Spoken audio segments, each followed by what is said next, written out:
just my thoughts on why we chose to live in Mandaluyong.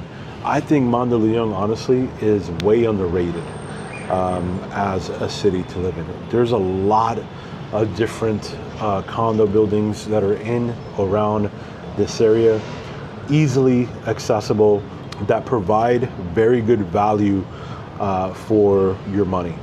Okay, you have places like Greenfield District. That's like a mini, a miniature size of BGC, honestly. And it has everything that you need. It's very walkable there.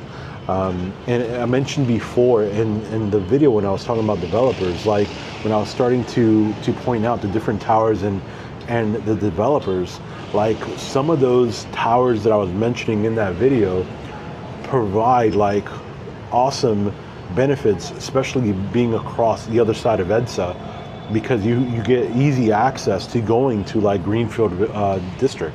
So like Fame Residences, for example, Fame Residences, the back of that property opens right to Greenfield District. So literally you can live in Fame Residences and have access within literally like 2 minutes of walking to Greenfield District. So that gives you access to all the things that's out there in Greenfield District with a 2-minute walk. So I'm telling you, I think Mandaluyong is way underrated for what it could offer foreigners or Filipino families in general, honestly. And it's way cheaper than living in BGC or Makati or Rockwell, obviously.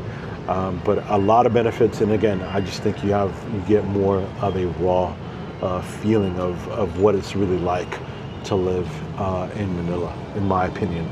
I know some other bloggers may say, oh, BGC is the Philippines, and yeah, you're right, it is, but it is a bubble, okay? It's a bubble. Just like Makati, just like Rockwell, they're the three major bubbles that are here in the city of Manila. And that's just a fact. Great places, obviously, great places to live, great everything, I'm not saying anything bad about any of those places at all. I'm just saying that there are, just because they're like the cleanest, the newest or more developed places, doesn't mean that there aren't better places that may suit you and most importantly your family. If you're going to live in a city like Manila, Mandaluyong has a lot to offer.